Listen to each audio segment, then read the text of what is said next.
public health official we've talked to said bought the country time. That was a very smart move right there. Hysterical xenophobia. Fear mine. Xenophobia.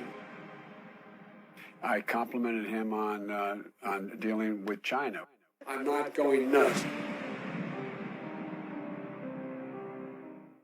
Hello and welcome to another edition of Team Trump Online's War Room Weekly, where we take a closer look at President Trump's excellent record of accomplishment on behalf of the American people and contrast that with Joe Biden's record of failure over more than 4 decades in Washington, D.C., and his terrible ideas for the country for the future.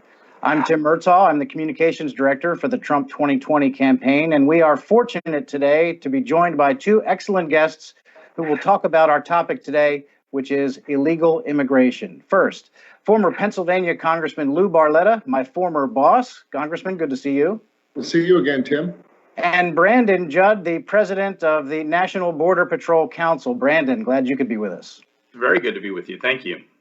As we start today to talk about illegal immigration, it is also important to note that President Trump has put a halt to legal immigration right now in the wake of the coronavirus, and that's for 2 reasons. First, to protect the continued safety and health of the American people, but more importantly, to protect jobs, as we're in the economic situation the country faces because our economy was artificially interrupted by the coronavirus. The president knows that introducing more competition for the jobs that Americans will be looking for now as we try to recover is a very important stance to take. So that's very important what the president has done. But today we're going to talk about illegal immigration, and there could not be 2 more diametrically opposed candidates on that issue. President Trump, who, as we all know, forcefully stands for the rule of law and protecting America's borders and enforcing our immigration laws, versus Joe Biden, who has mapped out effectively an open borders strategy for the United States. Congressman Barletta, let's start with you. You came to Congress, and illegal immigration was really one of the big things that you tackled during your time in Washington, D.C. Why was it so important to you from Hazleton, Pennsylvania? Well, it was actually the reason that I ran for Congress, Tim. I was a mayor of a small town in northeastern Pennsylvania, 2,000 miles away from the nearest southern border. It's not a town that you would expect to have an illegal immigration problem, but we did for whatever reason. We had an illegal immigration problem. Our population in Hazleton grew by 50%, which is a huge growth for a city, but our tax revenues stayed the same.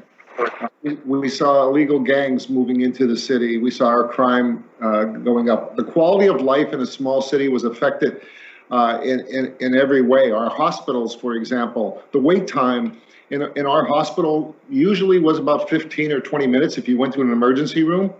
It then turned into an 8, now 9-hour wait as illegal immigrants were using the emergency room for primary health care. Our schools were affected. It was depressing the wages of the American worker. I created the first law in America as a mayor in dealing with illegal immigration, was sued by the ACLU and illegal immigrants who sued our city. But I saw firsthand, as Brandon saw at the border, dealing with the problem of people coming in. I saw what happens when they're in the community and trying to deal with it. It depresses the wages of the American worker. The people who are hurt the most, Tim, are the most vulnerable people, middle class men and women, legal immigrants who came to America for a better job, those at the lower end of the economic ladder who now have to compete for their jobs with those that are here illegally. And Donald Trump knows this. Yeah, and I think Democrats make the mistake of thinking that when they're in the argument about illegal immigration, that they can win the argument with Latino voters simply by saying the words Donald Trump and immigration, and they think that seals the argument. But in fact, it has been our experience and President Trump's experience that if you talk to people who are legal immigrants, or if members of their family before them came to this country by the proper means, if you say to them, hey, listen, you or your family, you obeyed the rules to come to this country, do you think that other people should obey the rules too? And they say, darn right, other people should obey the rules. So I think that there is, what the Democrats fail to understand, and of course the media fails to understand, that there is a visceral reaction to the idea that people should break the law, and it's okay for people to break the law to this country. And I think that President Trump quite obviously is on the right side of this issue. Brandon, you as the leader of the brave men and women who control the borders, the Border Patrol, you see this really on the front end. What's the experience there? You know, it's interesting, and to piggyback off of what Congressman Barletta just said, when illegal aliens are arrested crossing into the country illegally, they go through an interview, and one of the questions that is asked is, where are they headed to? Where are you going? And they do not stay on the southwest border. Most people think that illegal immigration stays on the southwest border, and that couldn't be further from the truth. A lot of the people that Border Patrol agents arrest, they will say that they're going up to New York, they're going to Atlanta, they're going to Boston. They're going back to the East Coast. They're going to the farming communities in Iowa. They're going to Michigan to get jobs in Michigan. So you have to look at those areas and say, this is not just a southwest border problem. This is a problem throughout the United States. They're going to all of the cities through the United States. And like Congressman Barletta said, they are, in fact, depressing wages. They're taking jobs away from the American citizens. And when you compare and contrast that with Joe Biden and Donald Trump, you have to look at 8 years that Vice President Biden had the opportunity to get this right. I can personally tell you from 22 years experience in law enforcement that he got it absolutely wrong. The only person that has been introducing policy, operations, programs that have been effective in the last 22 years has been President Trump. And for that reason, the National Border Patrol Council gets behind him and supports him. Yeah, and I think you just hit on it. When they come across the border, they are telling you that they're, and we know by evidence that they're showing up in these other places like Hazleton, Pennsylvania. And I think many Americans may be tempted to think that this is a problem just along the southern border, but it's not. It affects communities all across the country. And that brings us to the very important topic of sanctuary cities.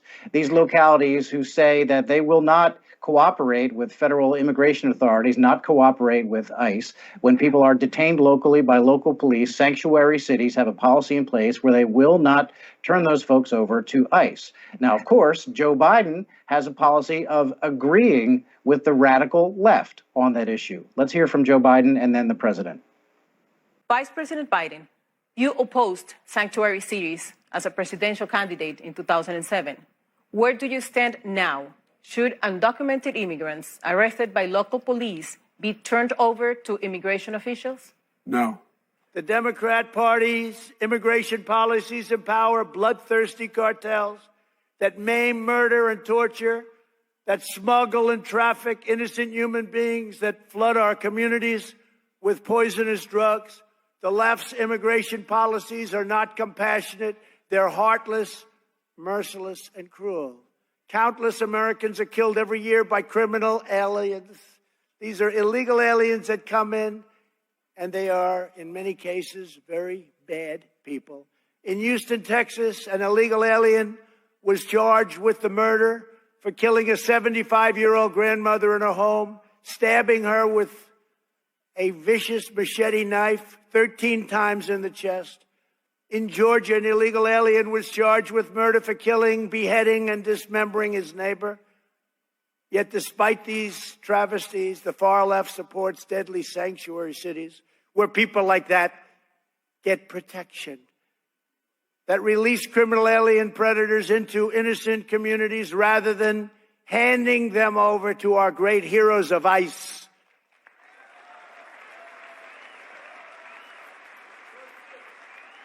ICE, they take such abuse. ICE, the toughest gangs in the world, MS-13, they slice people up. ICE takes them out by the thousands. And there is a stark difference right there. Joe Biden would effectively turn the entire nation into one big sanctuary city. And of course, on the other side of that, you have President Trump, who sides with our immigration laws and with the men and women who enforce them. Brandon, we'll start with you. As it is your people in your council who are guarding the border.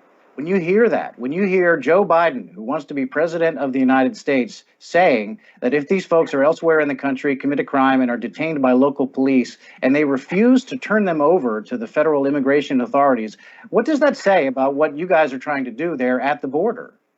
from a law enforcement standpoint, from a professional standpoint, nothing boils my blood more than a presidential candidate who says he's going to ignore the rule of law. He's going to ignore the safety and security of the American public for his own benefit. That is absolutely wrong, and frankly, it's disgusting. When we look at border security, when we look at how we have to patrol the border and keep illegal aliens out, we can't invite them. And what Joe Biden just said is he's going to invite these people to come to our country, to violate our laws, to take our jobs, which is a crime, to get schooling, which is a crime, to everything after the fact. When you cross the border illegally, everything after that is another crime that just adds on top of itself. And for him to ignore that, for him to invite these individuals to break our laws, to put our citizens in harm's way, that is infuriating, and it really disappoints all law enforcement nationwide.